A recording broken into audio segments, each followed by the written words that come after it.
কোরবানি দেওয়ার পর গোশত 3 ভাগ না করে পুরোটা নিজে খেলেও কি কোরবানি হবে? কোরবানি গোশত কি 3 ভাগ করে 1 ভাগ গরিবদের দেওয়া জরুরি, নাকি পুরোটা নিজেরাও খাওয়া যাবে? জামিল মাহাদি, কোরবানির গোশতের 3 ভাগ করা এটা আবশ্যক নয়, মুস্তাহাব। আল্লাহ রাব্বুল আলামিন কোরআন কারীমে যেহেতু 3টা শ্রেণীর কথা বলেছেন, ফাকুলু মিনহা ওয়া আত'আমুল কানিআ ওয়াল মু'তাররা, অন্য আয়াতে আল্লাহ বলেছেন ফাকুলু মিনহা ওয়া আত'আমুল বাঈসাল ফাকির। তো এই নির্দেশনাগুলো থেকে বোঝা যায় যে আল্লাহ রাব্বুল আলামিন 3টা শ্রেণীতে আমাদেরকে আপনার কোরবানি গোশতকে বন্টন করার জন্য নির্দেশনা দিয়েছেন, কিন্তু এটি কোনো আবশ্যিক নির্দেশ নয়। যার কারণে কেউ যদি এটাতে একটু হেরফের করেন, যেমন নিজে একটু বেশি রাখলেন, গরিবকে একটু কম দিলেন, অথবা গরিবকে একটু বেশি দিলেন, নিজে কম রাখলেন, অথবা সবগুলো গরিবকে দিয়ে দিলেন বা প্রতিবেশীকে দিয়ে দিলেন, তাতে কোরবানি হয়ে যাবে। একটু হেরফের করলেও কোরবানি হয়ে যাবে। এটার সাথে কোরবানি শুদ্ধ অশুদ্ধ হওয়ার বিষয়টি আসলে নির্ভর করে না, আমরা এটাকে যতটা খুব সিরিয়াসলি দেখি। ফাতেমা খাতুন জানতে চেয়েছেন, জিলহজ মাসের চাঁদ দেখার পর গরুর মাংস বা মুরগি খাওয়া যাবে না, এটা কি সত্য কথা? না, এটি সম্পূর্ণ ভুয়া এবং ভিত্তিহীন কথা, কুসংস্কারাচ্ছন্ন কথা।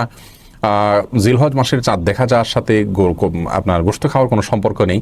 কেউ যদি মনে করেন যে আমি কোরবানি গোশতর আগে আর গোশত খাবো না, তাতে করে কোরবানি গোশতের প্রতি আমার আকর্ষণ তৈরি হবে, আল্লাহ রাব্বুল আলামিনের মেহমানদারি সেটাকে আমি খুব আগ্রহ ভরে অ্যাকসেপ্ট করব, সেটি তার ব্যাপার। কিন্তু জিলহজ মাসের চাঁদ দেখা গেলে আর কোনো গোশত খাওয়া যাবে না, এটি সম্পূর্ণ ভিত্তিহীন কথা। আচ্ছা, আমার জানতে চেয়েছেন, কোরবানি পশু জবে করার পর পেটে বাচ্চা পাওয়া গেলে করণীয় কি? শরীয়ত অনুযায়ী নিয়ম হলো সে বাচ্চাকেও জবে করে দেওয়া, যদি আপনার খেতে ইচ্ছা না করে না খেলেন। সামিউল ইসলাম জানতে চেয়েছেন, ঋণ করে কোরবানি করা যাবে কিনা?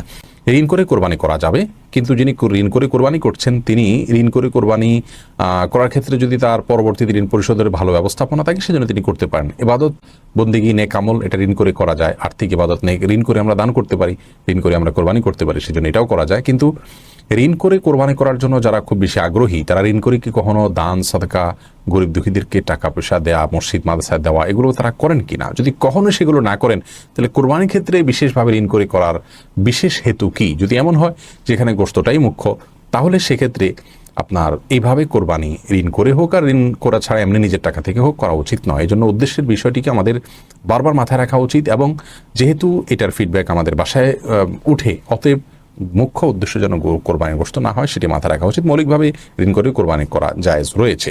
এমডি মেহেদি হাসান, আপনি জানতে চেয়েছেন, জাকাত নাকি কোরবানি, কোনটা আগে করতে হবে? আমি যদি জাকাত দেওয়ার যোগ্য হয়েও না দেই কিন্তু কোরবানি করি, আমার কোরবানি কি আদায় হবে?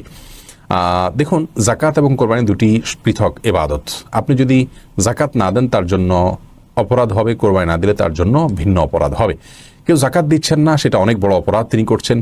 কিন্তু জাকাত না দিয়ে কেউ যদি কোরবানি করেন, তাহলে ব্যাপারটা এরকম হয়ে গেল যে আমি তুলনামূলক অনেক গুরুত্বপূর্ণ কাজ বাদ দিয়ে কম গুরুত্বপূর্ণ কাজ করলাম। অনেকটা বলতে পারেন লুঙ্গি খুলে পাগড়ি পরার মতো।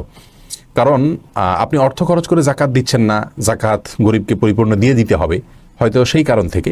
আবার কোরবানি দিচ্ছেন, কারণ কোরবানি গোশত আপনি আহরণ করবেন, নিজের বাসায় উঠবে, সেজন্য হয়তো দিচ্ছেন। আল্লাহ মাফ করুক, সবারই উদ্দেশ্য থাকবে এমনটাই নয়, কিন্তু এরকম উদ্দেশ্য থাকতে পারে অনেকের। তো এরকম যদি হয় তাহলে এটাতে কোরবানি নয়, এটা নিছক গোশত খাওয়ার উৎসব, এই কোরবানি তো কোরবানি হবে না।